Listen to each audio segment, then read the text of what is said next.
আজকে ভিডিওতে চর্চা হবে যে সিভিক ভলেন্টিয়ার্সের জন্য কিন্তু আগামী সোমবার মন্ত্রিসভার বৈঠকে কিন্তু চূড়ান্ত সিদ্ধান্ত নেওয়া হতে পারে যে সিভিক ভলেন্টিয়ার্সের জন্য যে ৪৫ দিনের ট্রেনিং, তার সাথে সাথে পদোন্নতি এবং বেতন পরিকাঠামো ঢেলে সাজার জন্য কিন্তু রাজ্য মুখ্যমন্ত্রী মাননীয় মমতা বন্দ্যোপাধ্যায় আগামীকাল কিন্তু মন্ত্রিসভার বৈঠক ডেকেছেন। তার সাথে সাথে শুধু একটাই সিদ্ধান্ত হবে তা নয়, এর আগে কিন্তু সিভিক ভলেন্টিয়ার্সদের আপনারা জানেন যে বোনাস থেকে শুরু করে বেতন ১,০০০ টাকা থেকে শুরু করে তার সাথে সাথে কিন্তু ৫ লক্ষ টাকা কিন্তু রিটায়ার্ড এককালীন কিন্তু ঘোষণা করেছে রাজ্যের মুখ্যমন্ত্রী মাননীয় মমতা বন্দ্যোপাধ্যায়।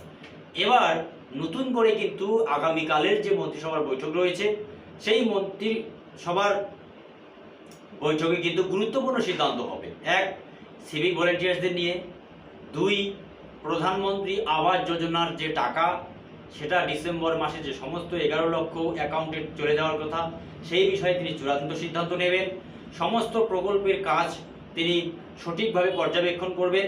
সমস্ত পুলিশ আধিকারিক থেকে শুরু করে মুখ্য সচিব থেকে শুরু করে জেনারেল সেক্রেটারি থেকে শুরু করে সমস্ত ডিএমএসপিদের ডাকা হয়েছে।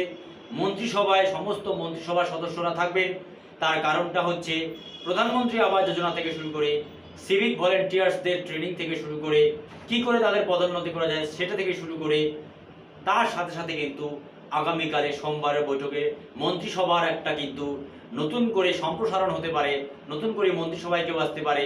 তার সাথে সাথে কিন্তু যে ল্যাপটপ দেওয়ার কথা, গত ৫ তারিখ ২৬ লক্ষ ছেলে মেয়েকে অ্যাকাউন্টে ১০,০০০ টাকা দেওয়ার কথা ছিল, সেটা কিন্তু দেওয়া হয়নি, কিন্তু সেটাও পুজোর আগে দেওয়া হতে পারে। তার চূড়ান্ত সিদ্ধান্ত নেবেন গতকালের যে সোমবারে যে বৈঠক আছে সেই বৈঠকে রাজ্যের মুখ্যমন্ত্রী মাননীয় মমতা বন্দ্যোপাধ্যায়। আজ এ পর্যন্তই।